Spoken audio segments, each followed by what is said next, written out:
Thưa quá giờ bác có thấy tim ở nhà trọ không? Quá mà để xuống xe đó mày không thấy những gì đâu. Anh có thấy tim thế cho anh xin việc không? À, thấy đâu? Thế ở đây có nhiều công trình này anh có thấy tim làm thuê thế nào? Cũng không gặp đâu, không thấy đâu. Hay là tim biết như thế sao mà tim bỏ trốn đi?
Cái tung mày.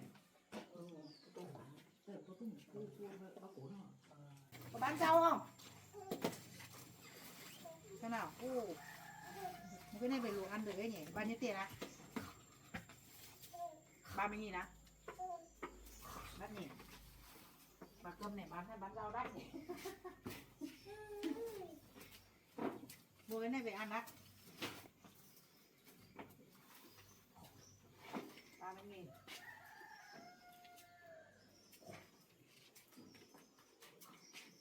Cái này là 46.000. 46.000. Kia 30.000. Thế giả đây 16.000 nữa.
Bác ơi.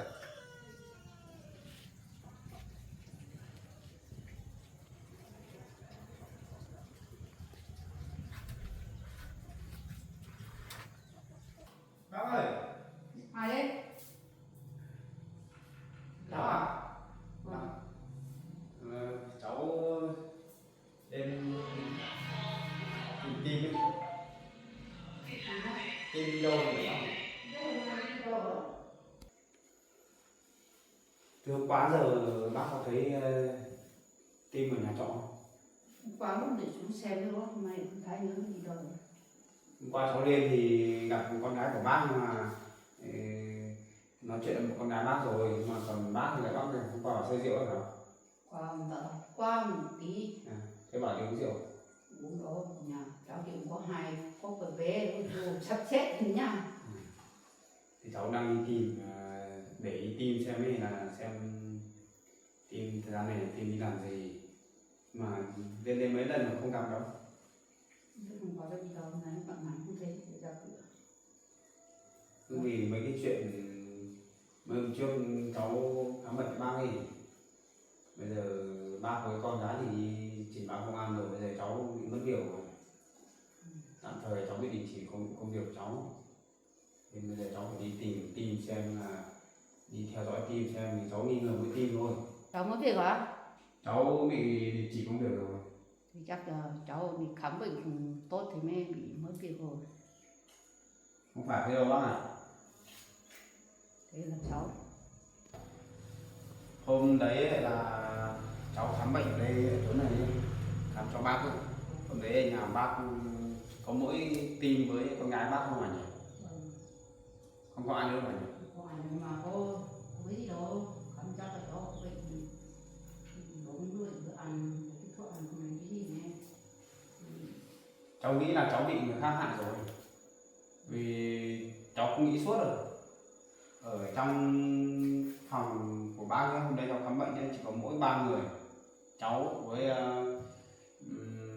Tim với con gái của bác thôi, còn bác bị ốm rồi không nói. Đấy có 3 người thôi. Hôm qua cháu cũng đã hỏi con gái của bác rồi, bảo là không được câu kết thông đồng với chỗ Tim đâu để hại cháu đâu. Thế thì cháu chỉ có nghi ngờ mỗi Tim thôi. Nhưng mà bây giờ từ hôm qua giờ cháu chưa gặp Tim, không biết là Tim đi đâu. Cháu mới về đây đi loanh quanh chỗ này xem hỏi xem là bác có gặp Tim ở đâu không. Này cũng không gặp đâu. Hôm nay cũng gặp. Từ sáng đến giờ. Dạ. Cháu ở tìm đi làm gì đó. Không, cháu định ra đây để đi Tim xem cái Tim nó thời gian này nó đi làm gì, để xem có cái động tĩnh gì không. Cháu đang nghi ngờ mà, đang nghi ngờ là Tim nó làm hại cháu ấy. Không phải nó hại cô mà. Cháu nghĩ là phải, vì không có ai ngoài Tim với con gái của bác, vì con gái của bác cháu phải rồi loại trừ khả năng đấy, còn mỗi Tim thôi.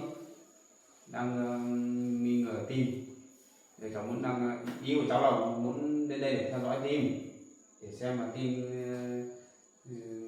thế nào, xem có phải hay không. Giờ lại không gặp được Tim, hay là bác ở nhà Tim trọ ở nhà của bác thì bác để ý Tim hộ cháu được. Có định xem nó hôm nay cũng ở nhà, ta đi làm đấy. Bác ở nhà suốt rồi không? Nhà suốt mà. Đấy, bác chỉ cần nếu mà thấy Tim về đến nhà bác, nhà cách nhau chưa đầy 1 mét này, bác của cháu để ý xem là Tim có làm cái gì nó gọi là khác thường ý. Vâng.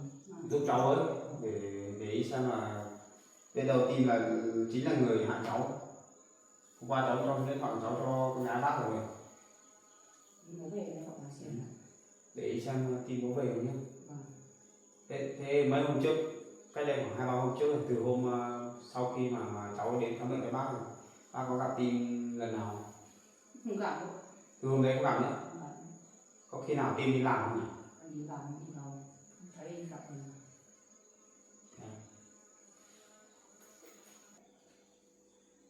Cháu mà cứ xem Tim ở nhà đã đi với nó, cháu vào đi xem thế nào.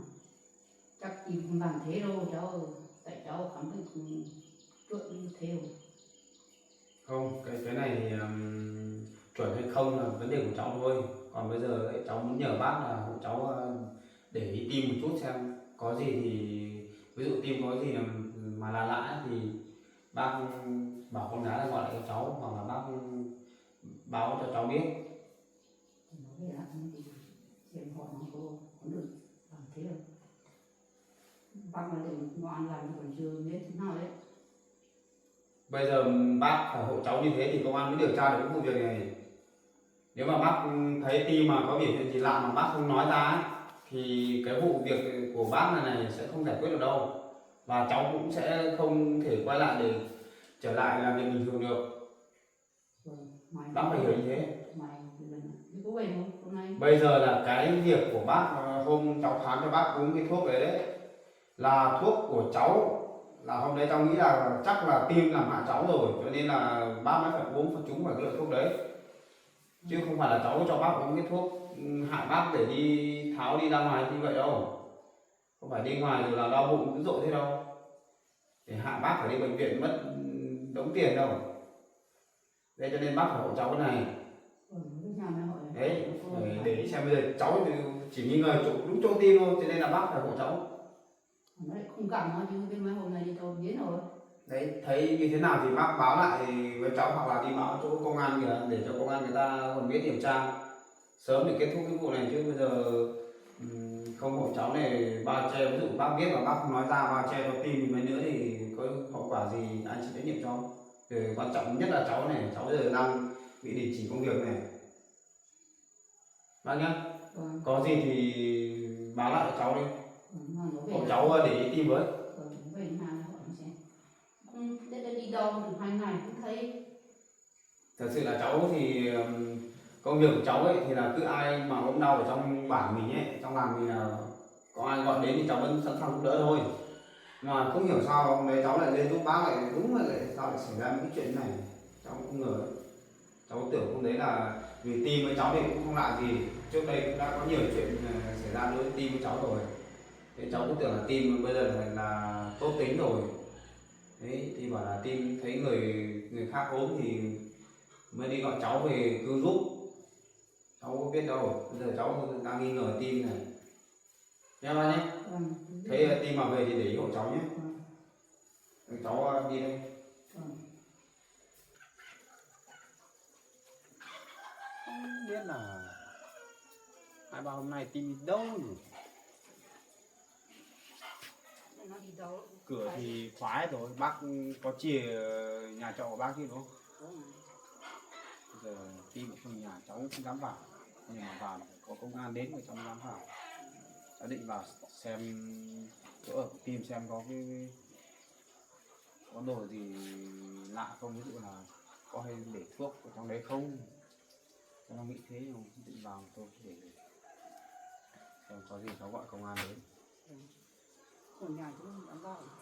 Bây giờ cháu phải đi đâu đấy mà gặp được team cơ, thì cháu sẽ để ý team xem, theo dõi team xem nó như thế nào. Hiện tại thì cháu thì đang nghi ngờ team thôi, còn chưa dám chắc chắn là team làm như thế. Ở nhà đấy là sao? Nó. Thôi cháu đi đây. Có gì mà bác mà gặp team thì bác thấy team mà làm gì mà mờ ám ấy, thì bác bảo cháu nhé. Vâng. Cháu về đây. Vâng.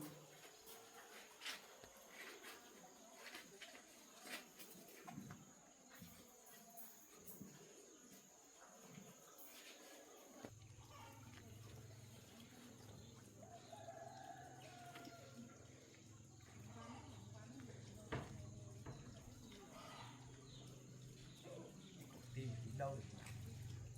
Hay là đi làm thuê rồi? Hay là đi làm ở công trình nào?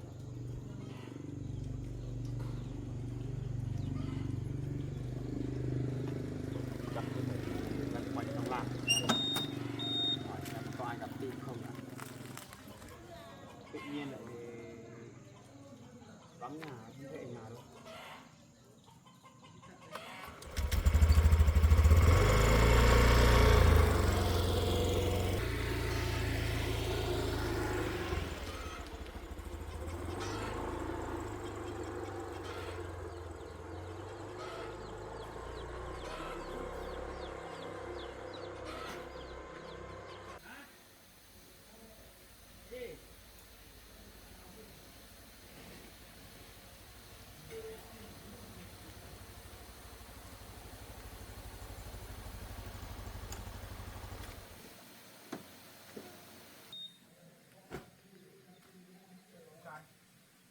Anh ơi, cho em hỏi là anh đang làm công trình này à? Vâng. Anh có thấy team đến cho anh xin việc không? À không thấy đâu. Chiều về đây cũng không thấy đâu. Anh làm đây anh có thấy team hay qua lại đây không? Thấy qua đây mà. Cảm ơn nhé. Không có đi.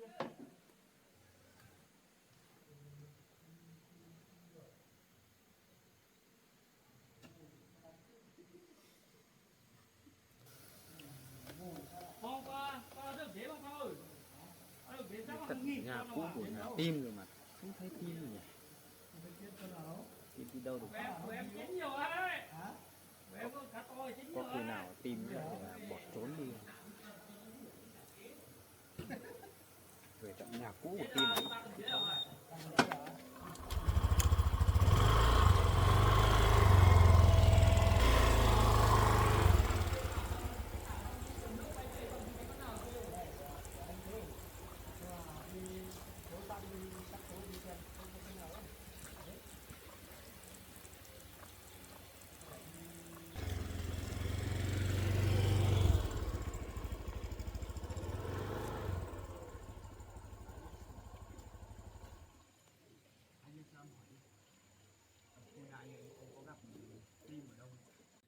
Cũng không gặp đâu, không thấy đâu. Em đang tìm team nhưng mà tìm được suốt từ nãy giờ mấy cái công trình ở gần đây mà hỏi đâu họ cũng bảo không thấy team đi làm. Các bạn nó đi đâu rồi? Ở bên bên trong này còn có công trình không? Có một cái. Đi vào đấy hỏi xem. Bye nhé.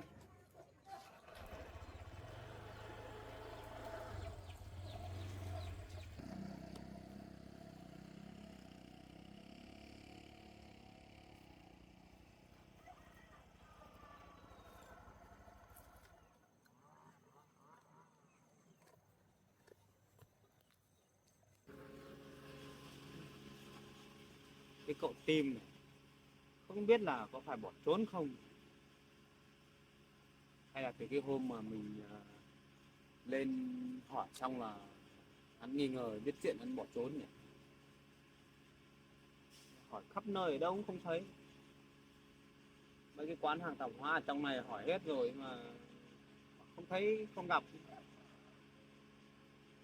Cái khu công trình trong này cũng thế, hỏi hết không thấy làm ở đâu, không biết có phải trốn không.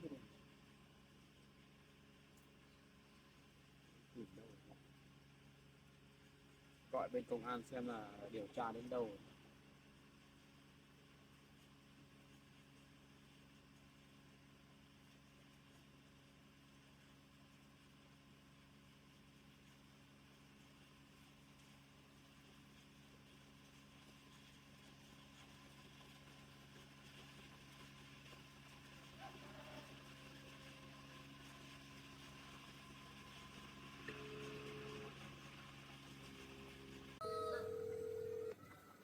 Alo, Anh à? đúng rồi, có việc gì ấy Bảo? Cho em hỏi là bên anh điều tra thì đến đâu rồi? Thế nào rồi? À, cái vụ việc đấy thì bọn anh vẫn đang trong quá trình điều tra nhé. Em phải quả nó chưa rõ ràng lắm nên là em cứ bình tĩnh đi. Bây giờ khi nào điều tra có manh mối thì anh sẽ thông báo lại cho em. Cố gắng giúp em điều tra nhanh nhất có thể nhé, bởi vì em nghỉ việc này em sốt ruột lắm. Rồi, anh rất là hiểu nhưng mà vấn đề là nó liên quan đến em nên là điều tra chưa ra thì em chưa thể đi làm việc được nhé. Rồi, chào em. Cảm ơn anh nhé.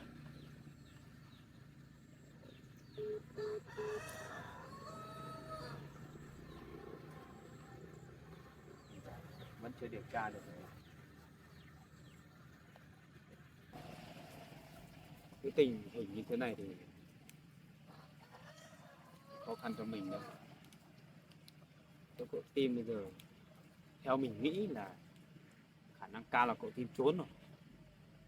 Như lời của bác chủ nhà trọ khi nói bảo từ hôm qua đến giờ không thấy cậu tim đâu. Chắc là trốn rồi. Thôi, cứ đi về nhà đã. Buồn quá nhỉ.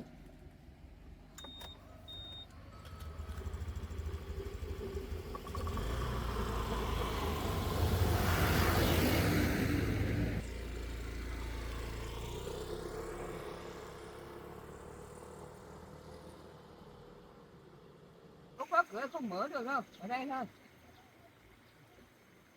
Khóa cửa này. Đó.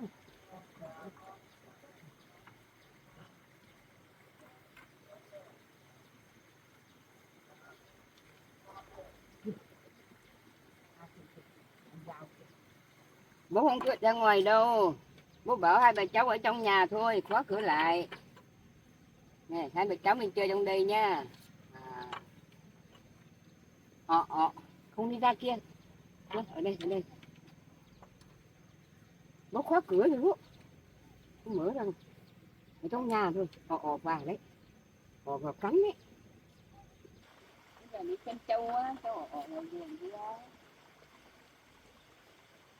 Không đi dép nữa, đi chân đây.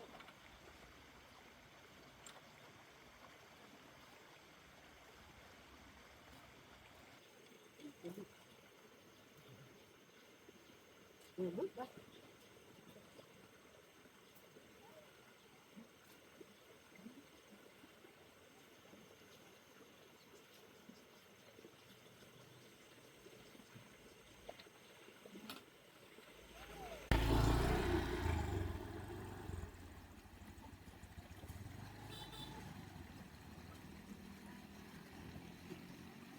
Hello. Xin chào em bé của bố. Em mới đòi ra ngoài á? À, bố khóa cửa rồi, bố khóa rồi. Bố mở cho. Bố mở cho nhá. Bố nhốt em ở nhà phải không?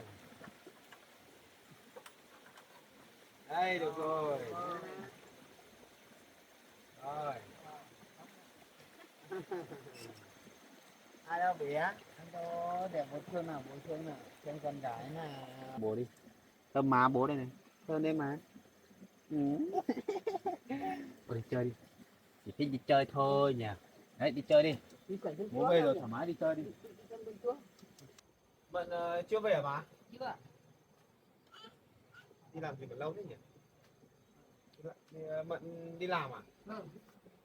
Sáng nay cháu dặn bảo là không đi đâu mà. Đi làm gần đây chứ, đi làm săn rau bên kia. Đi nằm gần thôi. Ôi giời, con này phải đi lấy con cho bố. Bố đi rửa sạch đã nhá.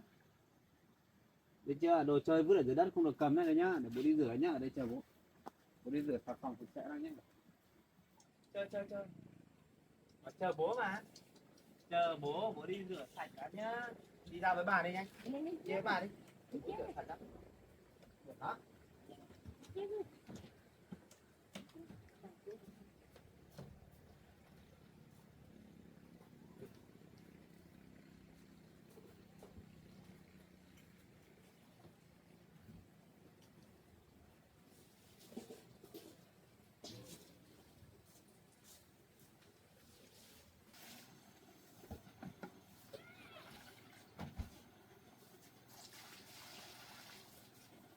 Nhá, đừng có rửa sạch đấy nhá, rửa sạch xong là không được vứt dưới đất nhá, biết chưa?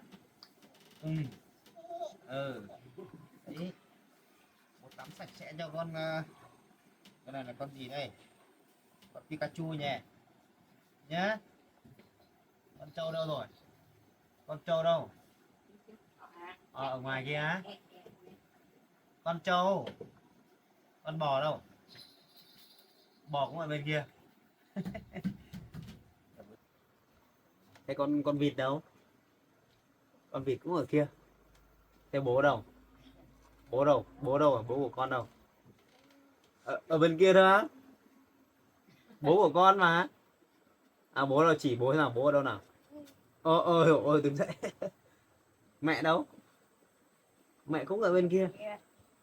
Thế bà cụ đâu rồi? Bà cụ đâu? À, bà cụ ở trên kia phải không? Đấy đi với bà cụ nhá. Bà cụ của con đâu? Đi với bà cụ đi.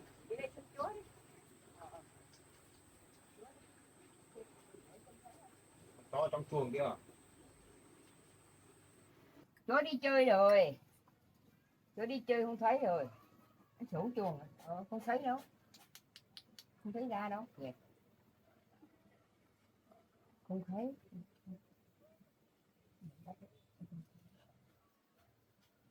Không thấy đâu. Đi lấy con gấu đi. Đây, bố lau khô à? Ba đi. Bố lau khô. Lấy đi nha. Đỗ này có nước. Xin đi. À, xin ạ bố đi. Xin ạ. Xin ạ đi. Đấy là xin á. Xin lại nào, xin lại nào. Đây là cách xin của em bé không biết nói chuyện nhé. Nào lớn nói chuyện được là xin nhá. Nào cháu cái áo đẹp này. Rồi. Nào cầm đi không được làm rơi nhá. Nhá. Đấy, nghịch cái gì, ăn cái gì mà mặt nhọ hết này. Nè bố thương ai bảo lấy dép cho em bé. Ở dưới đất phải đi dép chứ nhỉ. Đúng rồi, mình đi ở dưới mình phải đi Này dép. biết rồi đấy, bố được không?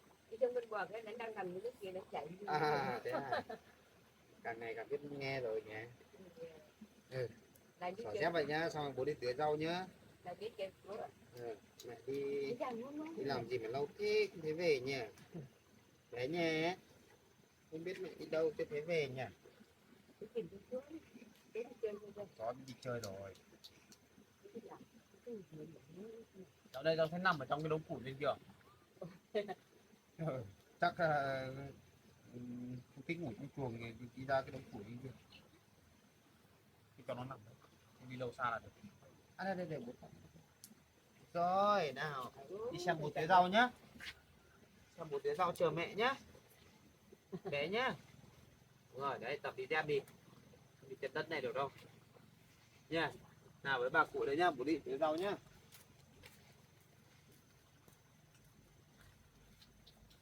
Bữa này bữa đi đâu không thấy. Bà nhá. Đi nước á. Đi lấy nước mà. Gật đầu nhá. Để xem thôi, không được.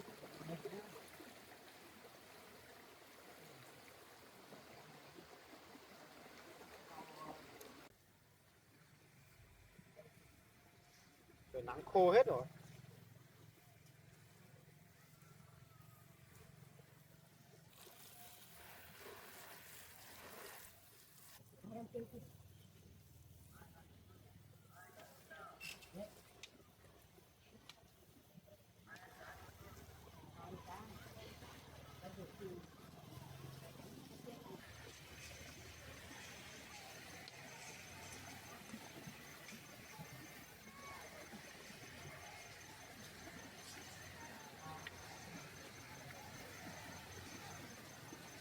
Đấy cầm cây thật nhá.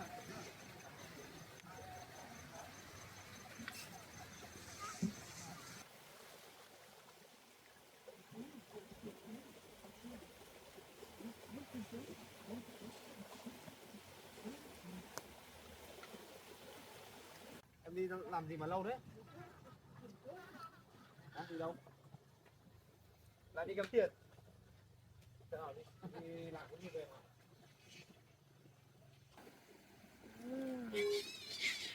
Rau rừng á? Anh đi bán hay anh đi bán được không? Để mua cho con á?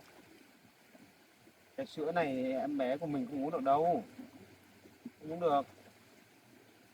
Cái này sữa cho người lớn chứ. Xem nào. Sữa này dành cho trẻ 3 tuổi trở lên. Cái này dưới 24 tháng không uống được. Thì cái này con mình không uống được đâu. Một cái sữa mà anh mua cho ấy. Này á? Cho ăn tạm này thì được thôi. Vào đây vào nhà. Mang vào cho con nhá, như cái rau nhé. Con ở trong nhà của bạn.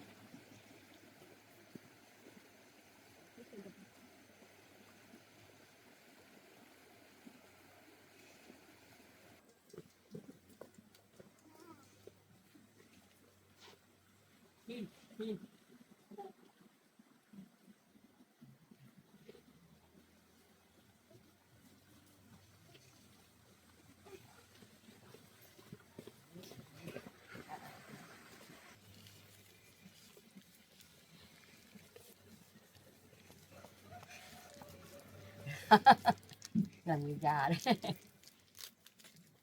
Này. Lấy đi. Đấy rồi. Đấy. Đấy. Cái này không ăn đâu. Để đi chút khác.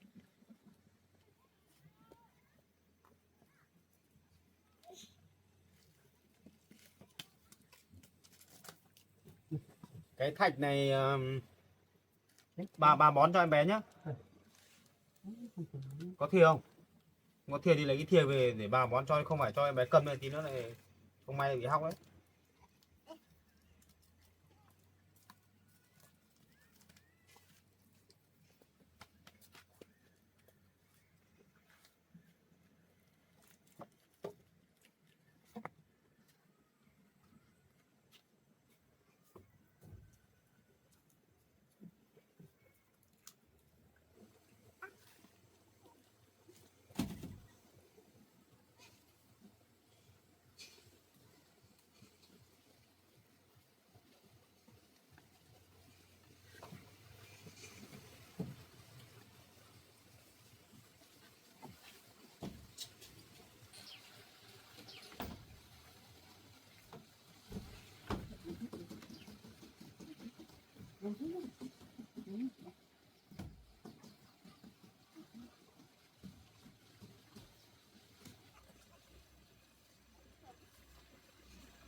Ra đây bánh tới tao.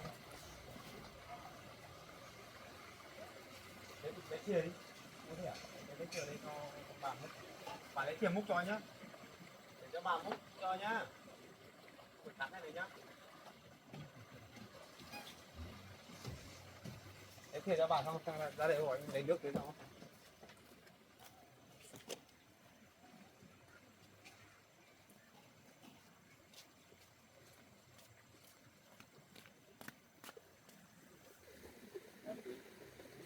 Anh đi về xong là đổ lên cho em.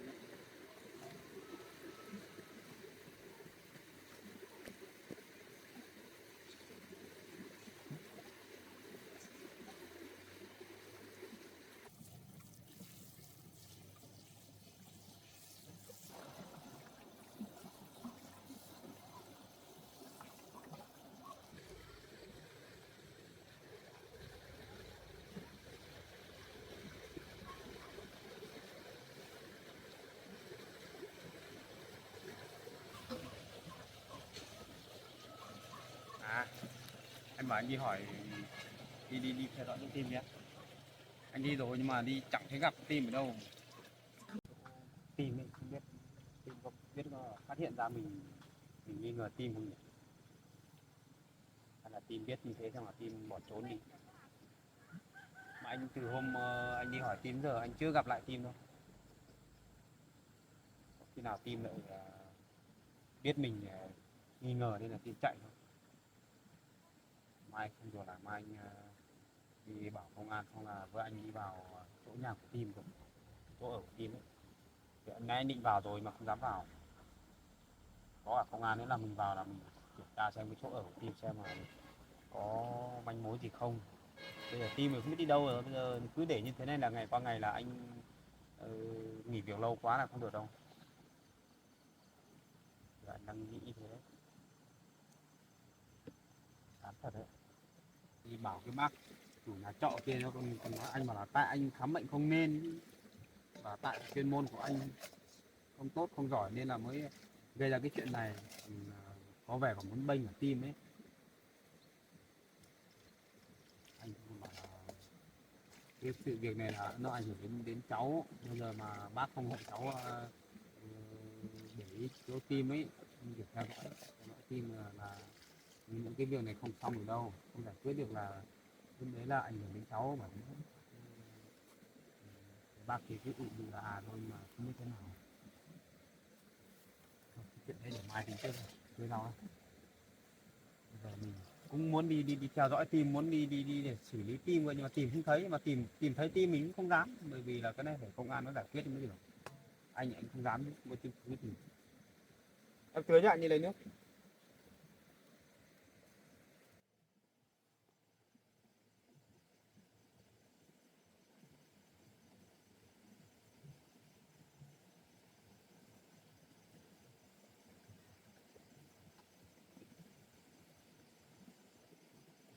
Thế anh đi anh bảo là em ở nhà mà. Đây là đi làm.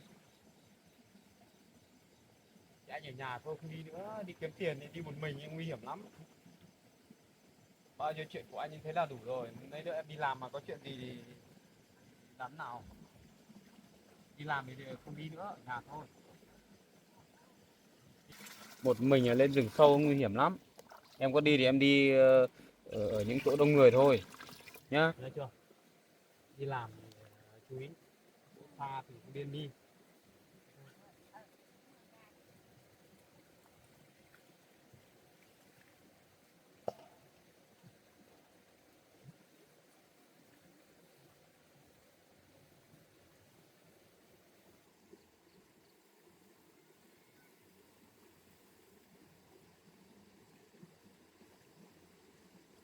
Em để anh tưới cho, em đi vào trong nhà đun nước xong là nó tắm cho con nấu cơm nhé. Anh tưới hết cái rau rồi đó.